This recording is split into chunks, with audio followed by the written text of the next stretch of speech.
Hello मेरे प्यारे दोस्तों, जैसा कि हमने पिछले एपिसोड में देखा था कि शी हाउ लिंगर को लेकर के मलबेरी ट्री फॉरेस्ट के अंदर आ जाता है और वो दोनों ही एक साथ कुछ क्वालिटी टाइम बिताते हैं। और तभी शी हाउ लिंगर को छोड़ करके शेंगजाओ सिटी की ओर निकल जाता है, मगर तभी शी हाउ का रास्ता वहाँ पे लिंगर के फादर रोक लेते हैं और उसे जाने नहीं देते हैं। मेरे प्यारे दोस्तों, इस एपिसोड को स्टार्ट करने से पहले मैं अपने व्यूवर्स और जिन प्यारे भाइयों ने मेरी पिछली वीडियो पे कमेंट किया है, मैं उन सबको तहे दिल से धन्यवाद कहना चाहता हूँ। साथ में मेरे नए व्यूवर्स, आप भी इसी तरीके से कमेंट कर सकते हैं। मैं आपके कमेंट का स्क्रीनशॉट लेके अपनी नेक्स्ट वीडियो में उसे शो ज़रूर करूँगा। और साथ में आप किस सिटी से मेरी इस एनिमे सीरीज़ को देख रहे हैं, कमेंट बॉक्स में अपना नाम और अपनी सिटी का नाम हमें ज़रूर बताइएगा। मेरे प्यारे दोस्तों, बिना देर किए इस एपिसोड को अब स्टार्ट करते हैं। इस एपिसोड की स्टार्टिंग में हमें मलबेरी फॉरेस्ट का सीन दिखाया जाता है, जहाँ पे लिंगर शी हाउ के जाने की वजह से बहुत ज़्यादा उदास हो जाती है और वो अपनी आंसू को पोंछते हुए अपने कदम अपने घर की ओर बढ़ा रही होती है। और वो वहाँ पे सिर्फ एक ही प्रे कर रही होती है कि बस शी हाउ जहाँ पे भी जाए वो सही सलामत रहे। ये कहते हुए वो फिर से वहाँ पे रोना स्टार्ट कर देती है। यहाँ पे तो लिंगर के इमोशंस कंट्रोल में आ ही नहीं रहे होते हैं, जैसे कि वो वहाँ पे इंतज़ार कर रही थी कि कब शी हाउ जाए और वो रोना शुरू कर दे। मगर तभी पीछे से आवाज़ आती है शी हाउ की और वो चिल्लाते हुए कहता है, लिंगर रुको। तभी लिंगर अपनी जगह फ्रीज़ हो जाती है। उसे लगता है कि उसे वहम हो रहा है, मगर तभी शी हाउ पीछे से आके उसकी कमर को पकड़ता है और तुरंत ही हक कर लेता है। लिंगर शी हाउ को सडन वापस आता हुआ देख करके एकदम शॉक्ड हो जाती है और उसके गले से लिपट करके कहती है कि आखिर तुम वापस कैसे आ गए। तभी लिंगर की नज़र उसके फादर पे पड़ती है और वो कहती है कि फादर आप यहाँ।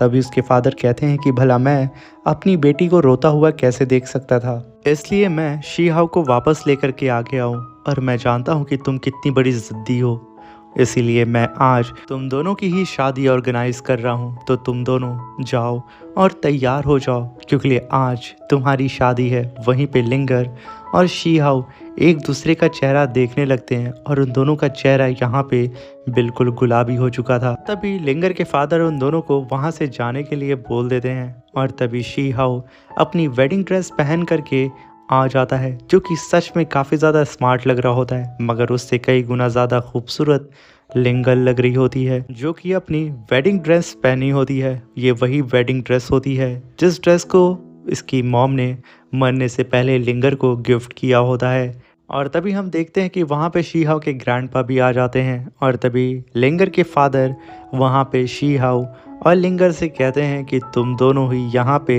हेवन और अर्थ को साक्षी मानते हुए उन्हें ग्रीट करो और उनके सामने कसम खाओ कि तुम दोनों ही एक दूसरे का साथ निभाओगे मरते दम तक।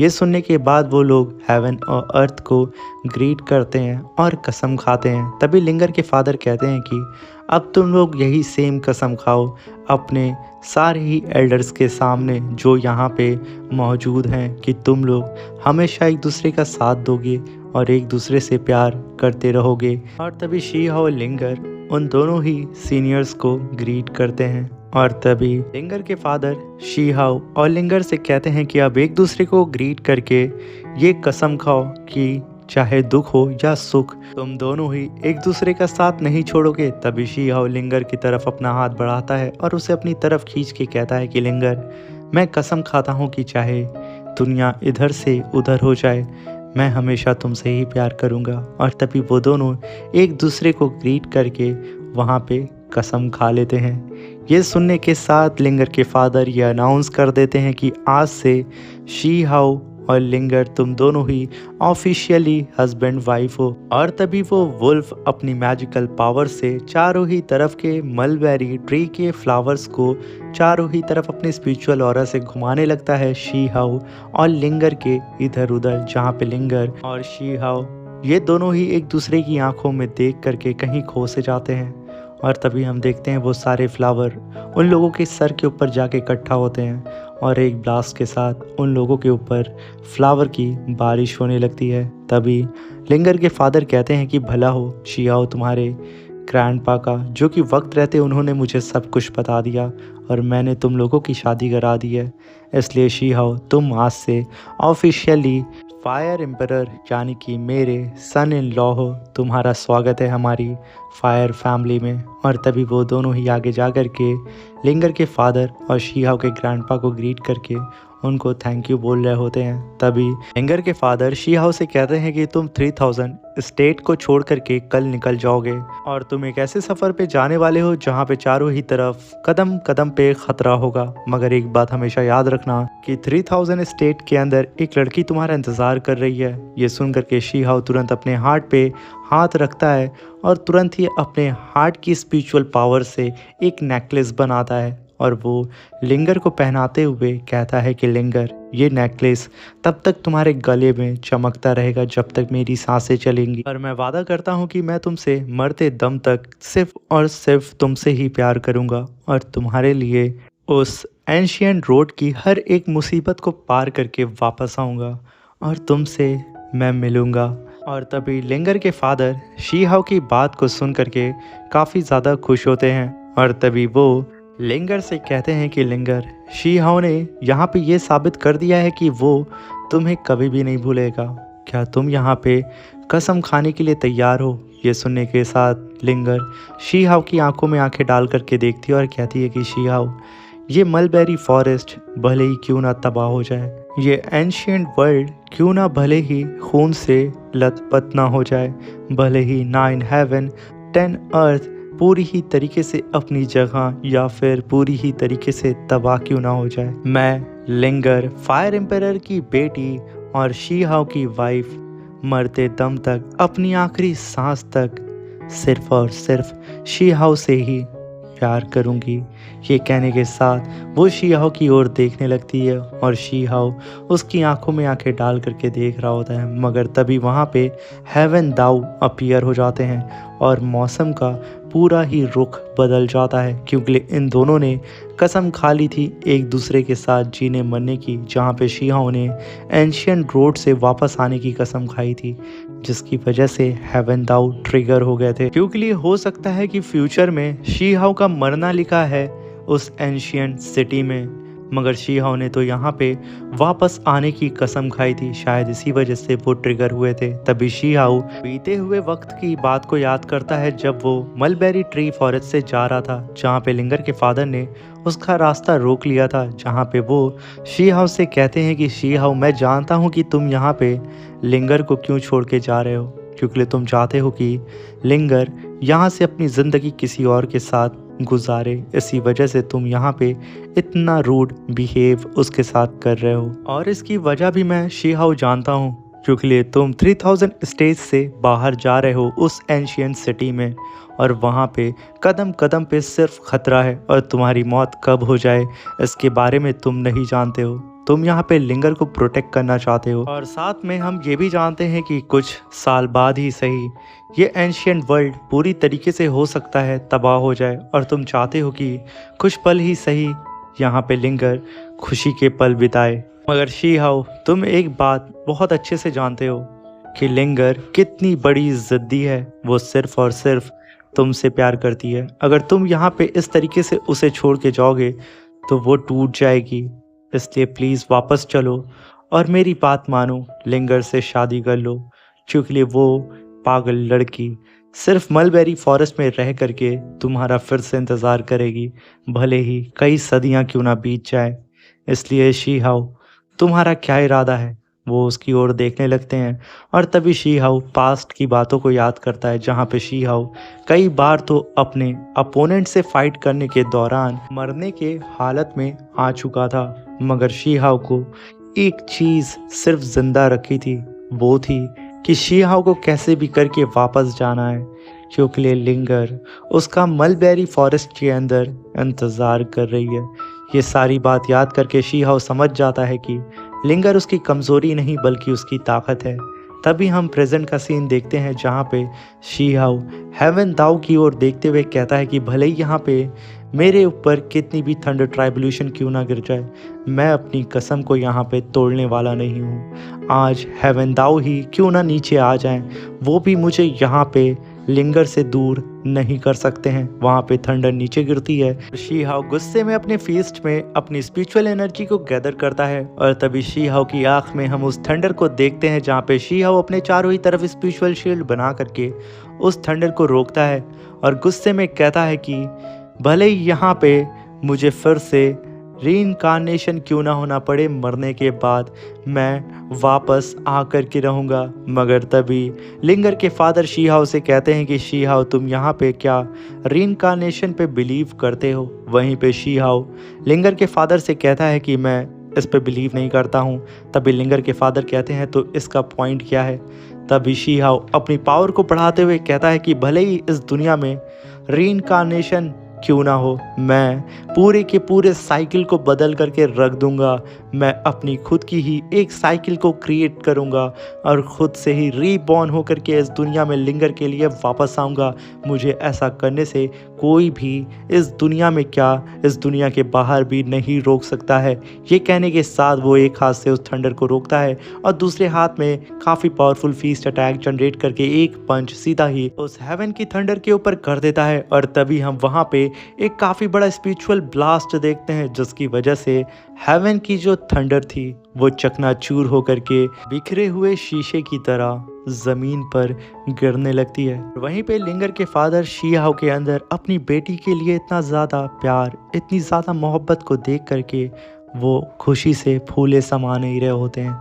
और तभी सीन शिफ्ट होता है और हमें रात का सीन दिखाया जाता है, जहाँ पे लिंगर शी हाओ के बाहों में होती है और शी हाओ से कहती है कि शी हाओ मैं इसी जगह तुम्हारा इंतज़ार करूँगी, प्लीज़ जहाँ पे भी तुम जा रहे हो वहाँ पे तुम अपना ख्याल रखना। मगर तभी सुबह हो जाती है और लिंगर शी हाओ से कहती है कि अब तुम जा सकते हो, मैं तुम्हारी हूँ और तुम्हारा यहीं पे इंतज़ार करूँगी, ये कभी भी मत भूलना। वहीं पे शी हाओ लिंगर की जुल्फ़ों को सही करके वहाँ पे लिंगर से कहता है कि मैं भी तुम्हारा हूँ, ये बात तुम भी कभी मत भूलना कि मैं वापस आऊँगा।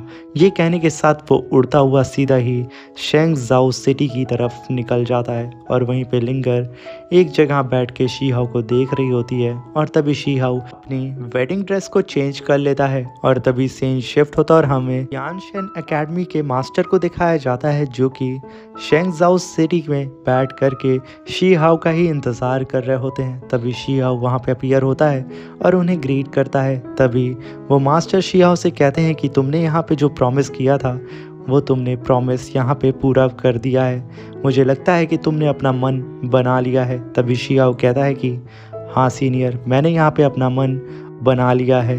तभी वो यूनिकॉर्न गर्ल आगे बढ़ती है और शी हाओ से कहती है कि शी हाओ जैसा कि मेरे यानशेन एकेडमी के 3 पावरफुल सीनियर एल्डर्स ने ये डिसाइड किया है, वो भी कल्टीवेटर एंशियन रोड में जा करके एंशियन सिटी को ढूंढ लेगा, वो क्वालिफाई हो जाएगा हमारी यानशेन एकेडमी में ज्वाइन होने के लिए। मगर शी हाओ तुम ऑलरेडी यहाँ पे क्वालिफाई हो हमारे यानशेन एकेडमी में ज्वाइन होने के लिए, भले ही तुम्हें एंशियन सिटी मिले या ना मिले। तभी मास्टर वहाँ पे एक कुशन को समन करते हैं और शी हाओ से कहते हैं कि तुम काफ़ी लंबा सफ़र तय करके आए हो, इसलिए तुम इस पे बैठ करके कुछ पल के लिए कल्टीवेशन करके अपनी स्पिरिचुअल एनर्जी को फिर से रिगेन कर लो, क्योंकि यहाँ पे अभी और भी लोग आने वाले हैं। तभी शी हाओ उस कुशन पे बैठ करके कल्टीवेशन करने लगता है और कहता है कि क्या मुझे इमॉर्टल पैलेस के ट्रेजर का इस्तेमाल करना चाहिए, क्या ये वर्दी होगा? तभी शी हाओ उस ट्रेजर के ऊपर बैठ करके कहता है कि सच में मैं इसके ऊपर बैठा हूँ और ये इतना ज़्यादा आरामदायक है जैसे कि मुझे फील हो रहा है कि मैं एक बटरफ्लाई हूँ। मगर किस्मत मेरी अच्छी ये है कि इन लोगों को नहीं पता है कि मैं यहाँ पे क्या फील कर रहा हूँ। तभी शी हाओ को कुछ लोगों की आवाज़ आती है और वो अपनी कल्टीवेशन से उठता है और चोटी के किनारे आके झांकता है, जहाँ पे नीचे शी हाओ के फ्रेंड्स और शी हाओ के जानने वाले खड़े होते हैं और उनके साथ में कई हज़ार और कल्टीवेटर्स होते हैं। तभी उनमें से एक की आवाज़ आती है, ब्रदर शी हाओ इधर, मैं इधर हूँ।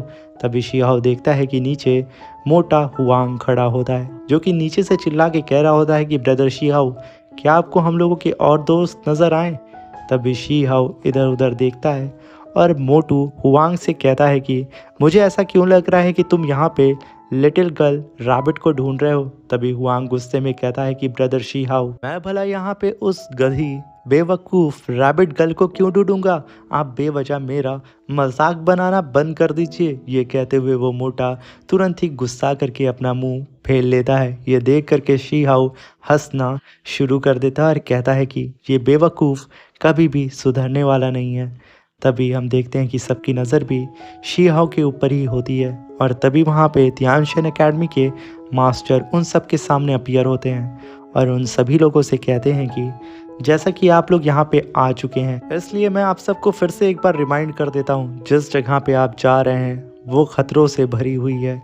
आपका एक कदम बढ़ाते ही हो सकता है आपकी जान चली जाए, या हो सकता है कि आप वहाँ टेलीपोर्ट हों और आप किसी पावरफुल कल्टीवेटर के द्वारा मारे जाएं। तो क्या फिर भी आप जाना चाहेंगे? तभी सब हाँ बोलते हैं और तभी मास्टर वहाँ पे अपनी स्पिरिचुअल एनर्जी को रिलीज़ करके वहाँ पे एंशिएंट रोड को समन कर लेते हैं और उन सारे ही कल्टीवेटर से कहते हैं तो तय रहा, आप सब लोग अब यहाँ से जा सकते हैं। मगर तभी फ्लावर वैली का कल्टीवेटर कहता है कि सीनियर, क्या आप मुझे बता सकते हैं कि क्या आप कभी इस एंशिएंट रोड पे गए हैं?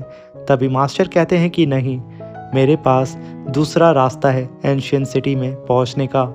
ये सुन करके जितने भी नॉर्मल कल्टीवेटर होते हैं वो सब के सब मास्टर की ओर देखते हुए कहते हैं कि आखिर ये क्या बेवकूफ़ी है, जब तियानशन एकेडमी का मास्टर ही एंशिएंट सिटी में जाने के लिए दूसरा रास्ता अपनाया है, तो भला ये हमें यहाँ पे एंशिएंट रोड पे क्यों भेज रहा है, हमें इतने लंबे सफ़र पे ये क्यों भेज रहा है, मैं वहाँ नहीं जाऊँगा। ये कहते हुए वहाँ से काफ़ी सारे लोग चले जाते हैं। ये देख करके मास्टर कहते हैं कि फाइनली यहाँ से जितने लोग जाना चाहते थे जा चुके हैं और कोई जाना चाहता है तो जा सकता है, मैं उन्हें नहीं रोकूंगा। मगर तभी सब कहते हैं कि हमें एंशिएंट रोड पे जाना है। तभी मास्टर अपने 2 फिंगर में स्पिरिचुअल एनर्जी को गैदर करते हैं और कहते हैं तो तय रहा, आप सब लोग वहाँ पे जाने वाले हैं। ये कहने के साथ वो अपनी स्पिरिचुअल एनर्जी तुरंत ही स्काई में छोड़ते हैं। वो स्पिरिचुअल एनर्जी स्काई में जा करके काफ़ी बड़ा स्पिरिचुअल ब्लास्ट करती है, जिसकी वजह से चारों ही तरफ स्पिरिचुअल एनर्जी गिरने लगती है छोटे छोटे बॉल्स में